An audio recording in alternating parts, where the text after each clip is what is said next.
Division అధ్యక్షుడు వచ్చాడా? మా వెంకటేశ్వర అధ్యక్షత జరుగుతుంది మీటింగ్ ఇది. మన అభ్యర్థి భారతీయ జనతా పార్టీ అభ్యర్థి దీపక్ రెడ్డి గారు, భారతీయ జనతా పార్టీ జాతీయ ఉపాధ్యక్షురాలు, గౌరవ పార్లమెంట్ సభ్యురాలు మా అక్క డికే అరుణక్క, భారతీయ జనతా పార్టీ శాసనసభ పక్ష నాయకులు మా అన్న మహేశ్వరన్న, శాసనసభ్యులు పాలశంకర్ గారు, శాసన మండలి సభ్యులు శ్రీ అంజిరెడ్డి గారు, శ్రీ కొమరయ్య గారు, మా అన్న, మా అందరికీ మా పెద్దన్న మా ధర్మారావు అన్న, ఇతర వేదికైనటువంటి పెద్దలు కాసం వెంకటేశ్వర గారు, మనోహర్ రెడ్డి గారు, అందరూ కూడా ప్రతి ఒక్కరు కూడా ప్రేమందర్ రెడ్డి గారికి, ఇతర పెద్దలందరికీ వచ్చేసిన మీ అందరూ కూడా హృదయపూర్వక నమస్కారాలు. ఎలక్షన్స్ ఎప్పుడైనా గెలుస్తున్నామా గెలుస్తలేదా? అక్కడక్కడ ఆరుగురు మాట్లాడుతున్నారన్న బీజేపీ ఎడ గెలుస్తుంది బిడ్డ మొత్తము ఈ సర్వేలు పోటీగాడు పోయి టికెట్లు ఉన్నాడు కదా, టికెట్లు ఆంధ్రాలో ఒక సర్వే కంపెనీకి 2 కోట్లు ఇచ్చినాడ. ఏ సర్వేసినా వాళ్ళే గెలుస్తారని చెప్పుకోవాలట, ఏ సర్వేసినా వాళ్ళే గెలుస్తారని చెప్పుకోవాలట. ఇక కాంగ్రెస్ వాళ్ళు గెలుచులేదు, పీకలు గెలవని తెలుసు వాళ్ళకు కూడా. ఇలా ఇక్కడ మీటింగ్ పెట్టుకుంటే ఈవెంట్కి నొప్పైనా ఇవాళ మనం మీటింగ్ పెట్టుకుంటే అంటే పర్మిషన్ క్యాన్సిల్ చేసారు. మీటింగ్ పెట్టుకోదట ఇచ్చిండ్రు, క్యాన్సిల్ చేసారు. నేను చెప్పిన నీ పర్మిషన్ తీసుకొని సంకలో పెట్టుకో, ఇంకెక్కడ పెట్టుకో. అరే పాత బస్తీకి పోయి భాగ్యలక్ష్మి గుడి దగ్గర మీటింగ్ పెట్టిన పార్టీ భారతీయ జనతా పార్టీ. దూరబండ మాది, జుబ్లీన్స్ మాది, పక్కా వస్తా, వచ్చి తిడతా. నీ పర్మిషన్లు గిర్మిషన్లు జంటనై భారత్ మాతాకి జై, జై శ్రీరామాని గర్జిస్తాం, గాంధిస్తాం. ఈ జుబ్లీన్స్ గడ్డ మీద ఆ కాషాపు జెండాను రెప్పరెప్పలు ఆలిస్తామని చెప్పి వచ్చినన్నా మీకు ఏం నొప్పని నాకు అర్థం కాలే. కాంగ్రెస్ వాళ్ళకు భయం ఏంటంటే వాళ్ళకి తురుకోలకు జోకులు మొదలుపెట్టిరన్న, టోపులు పెట్టుకుని మొదలుపెట్టారు, పాకిస్తాన్ జోకులు మొదలు పెట్టారు. నాకు గుర్తొస్తుందన్న, ఎందుకంటే నాకైతే అనవట్లేదన్న. అన్న నిన్న ధర్మాన్ని కాపాడుతున్నా, హిందూ సమాజాన్ని సంఘటితం చేయడానికి కష్టపడుతున్నా, హిందూ ఓట్ బ్యాంక్ తయారు చేయడానికి కష్టపడుతున్నా, ఇంకో మతాన్ని కించపరిచానా. ఆ టోపీ పెట్టుకుని ఓట్లు అడిగే రోజొస్తే నా తల నరుక్కుంటా చెప్పండి టోపీ పెట్టుకున్నాను. పహల్గాం మర్చిపోలే కదా. పహల్గాంలో హిందువుల అవయవాలు చూసి కాల్చి చంపేసిన హిందువులను మర్చిపోయారా? హిందువుల అవయవాలు చూసి కాల్చి చంపేసినా. నాకు ఈ కాంగ్రెస్ వద్ద డౌట్ వస్తుందన్న. ఈ టోపీలు పెట్టుకొని తిరిగి ఈ పాకిస్తాన్ జోక్తుంటే ఫస్ట్ వీళ్ళని చెక్ చేయాలి. వీళ్ళు నిజంగా హిందువులేనా, వీళ్ళ డిఎన్ఏ పాకిస్తాన్ కి ఇట్లా ఉందా అని డౌట్ వస్తుందన్న. చెక్ చేయాలా లేదా? ఇవాళ బండి సంజయ్ వస్తారట, మీటింగ్ ఆపుతారట. నీ అయ్య జాగిరాదు, నీ తాత జాగిరాదు. అరే కేసీఆర్ గడిలు బద్దలు కొట్టింది మనం, కేసీఆర్ మెడలు వంచింది మనం, కేసీఆర్ ఫామ్ హౌస్ కు పరిమితం చేసింది మనం. ఈ తెలంగాణ రాష్ట్రంలో ఎగిరాల్సిన కాషాయ జెండా ఎగరలేకపోయిందన్న బాధ అనిపిస్తుంది అన్న. మీలేక ఓట్లే లేక మాకు ఇలా మూర్ఖుడు కేసీఆర్ అంటాడు అని కొడుకు ఇంకా మూర్ఖుడు. ఈ మధ్య సినిమాలు నేర్చుకునేది జనతా గ్యారేజ్ జలా కొడుతున్నాడు. ఈయన అర్ధరాత్రి ఫోన్ చేస్తే ఫోన్ ఎత్తాడు. మీ అయ్యా ఆఫీస్ ఫామ్ హౌస్ వాడు కావాలట ఎప్పుడైనా. మళ్ళా 3 సంవత్సరాలకు వాళ్ళ అయ్యా బయటకు వస్తాడట, అప్పుడు ముఖ్యమంత్రి అవుతాడట. వరదలు వస్తే రాడు, వర్షాలు పడితే రాడు, బోరుబండ మునిగిపోతాయంటే రాడు, బోరుబండ సమస్యల మీద రాడు, పిల్లలు చచ్చిపోతే రాడు, బస్సులు యాక్సిడెంట్ అయితే రాడు, సంపుతాడు, పంటాడు.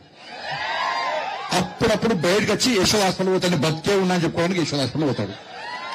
అని ఇంకొని సాగును కోరుకోవడం మనం అనుకుంటావా? కేసీఆర్ సారు నిండు 100 ఏళ్ళు ఆరోగ్యాలతో ఉండాలి. కానీ అసలు విషయం చెప్పన్నా, ఈ కొడుకు కేసీఆర్ ముఖ్యమంత్రి వాళ్ళు ఉన్నది ఏంది? ఏముంది? ఎప్పుడు దొరుకుతారా గుంజుకొని కింద కూర్చోాలన్నది. అందుకే డేంజర్ బాగా వావి వరుసలు చిన్న పెద్ద ముసలి ముఖ్యాన్ని తేడా లేదన్న. ఇంత ఇబ్బంది పెట్టినానా మనల్ని. 109 కేసులు పెట్టినాను నా మీద. ఒక్కొక్క జిల్లా అధ్యక్షుడు కేసులు పెట్టినానా, కార్యకర్తలు లాఠీ చార్జ్ చేసినానా. అరే బీఆర్ఎస్ పాలనలో రైతులు చచ్చిపోతే పోయింది మనమన్నా, విద్యార్థులు చచ్చిపోతే పోయింది మనమన్నా, నిరుద్యోగులు చచ్చిపోతే పోయింది మనమన్నా, ఉద్యోగులు ఆత్మహత్య చేసుకుంటే పరామర్శించింది, భరోసా ఇచ్చింది మనమన్నా, ఉపాధ్యాయులు చచ్చిపోతే పోయింది మనమన్నా. ఏ రోజు కేసీఆర్ రాలే, ఏ రోజు కేసీఆర్ కొడుకు రాలే. ఈ రోజు ముఖ్యమంత్రి కావాలి, మళ్ళా కేసీఆర్ ముఖ్యమంత్రి కావాలంటే ఒక్కసారి జుబ్లీ ప్రజల అనుచరు మీ తీర్పు. ఇలా బీఆర్ఎస్ పార్టీకి కోవిప్పు కలగాలి, బీఆర్ఎస్ పార్టీని ఫామ్ హౌస్ కు ఇంకా పరిమితం చేసే ప్రయత్నం చేయండి. ఇలా కేటీఆర్ అనే వ్యక్తికి కేసీఆర్ ముఖ్యమంత్రి కావాలని లేదన్నా. ఎప్పుడు ఏందో డేంజర్ బాగా ఏం చేసా ఇస్తాడు. నేను అందుకే కవితగా చెప్తున్నా, ఈ ఆడపి మొగోళ్ళు ఎవ్వరు తల్లిదండ్రులు చూసుకుంటారా? చూసుకునేది ఎవరు? ఆడోళ్ళే. అందుకే మన అమ్మవారు అంటారు. అందుకే కవితగా చెప్తున్నా, అక్క నువ్వు జాగ్రత్త. మీ బావ మీద కోపంతోనో, మీ ఇంకో అన్న సంతోషం మీద కోపంతోనో, మీ అన్న మీద కోపంతోనో నువ్వు మీ అయ్యను నీ తమ్ముడు మీ అన్న ఏం చేసినా ఇస్తాడు జాగ్రత్త. అప్పుడు చూసా. ఎందుకంటే ఇప్పుడు రాగా వీడియో చూసి నేను ఇక మాగంటి గోపినాథ్ వాళ్ళ తల్లి వీడియో చూసాను. ఇలా వాళ్ళ తల్లి వచ్చి చెప్తున్నది, ఇలా నా కొడుకు చావుకు కారణం ఎవరు? కేటీఆర్ అట. కేటీఆర్ఏ నా చావుకు, నా కొడుకు చావు కారణం కేటీఆర్ఏ అని చెప్పి తల్లి చెప్తున్నది. నాకు కూడా అనుమానం ఉన్నది. ఏమనుమానం ఉంటే ఆమె విచారణ జరపాలి. అమెరికా పోయొచ్చేదానికే శవాన్ని వెంటిలేటర్ పెట్టి అట్నే పెట్టిండా, లేకుంటే సాటుపోయి వెంటనే తీసిండా? నాకైతే అనుమానం ఉన్నది. రేవంత్ రెడ్డి నీకు రోషం పౌరుషం, నువ్వు పోపు పెట్టుకున్నా నీకు తురుకోళ్ళ పాకిస్తాన్ రక్తం నీకు పౌరుషం బాగా రేవంత్ రెడ్డి గ్రేట్గా ఫీల్ అవుతాడు నా దాంట్లో. అంటే ప్రవహిస్తే నువ్వు వెంటనే విచారణ జరుపు. ఈ ట్విట్టర్ టెలిగ్రామ్ తీసుకెళ్ళిపోయి లోపలి 3rd డిగ్రీ చేసి కొట్టు, అప్పుడు విషయం బయటకు వస్తుంది. రావాలనేనా మన గది చెప్పక వీడికి వచ్చి ఏదో పోయి నేనట పోయట ఇంకా గుండె కట్టిస్తాడు. అక్కడికి బోరబండలో ఈ కాంగ్రెస్ బీఆర్ఎస్ వాళ్ళు 10 సంవత్సరాలు వీకిరు తెలంగాణలో. ఏం వీకిరంటే పోయి పైసలు సంపాదించుకున్నారు. బోరబండలో జూనియర్ కాలేజ్ పెట్టిస్తాన్నారు లేదా? పెట్టించిరా? ఈ బస్టాండ్ దగ్గర బస్టాండ్ చౌరస్తా మొత్తం ఇల్లు కోటి లేదా? రోడ్డు వెడల్పు వేస్తానరా లేదా? చేసిరా? మరి ఆడ ఎన్నో పేటని ఫస్ట్ ఇల్లు ఉంది కాబట్టి వాడు పోయి వాని సంఖ్య బీఆర్ఎస్ ఉన్నది. ఇప్పుడు కాంగ్రెస్ వాళ్ళు సంఖ్యస్తున్నారు, వాని షాపు ఉందని చెప్పి పాపం పేదోళ్ళ ఇల్లు షాపు ఇవ్వబట్టి ఆ రోడ్డును మాత్రం వెడల్పు వేస్తలేరన్నా.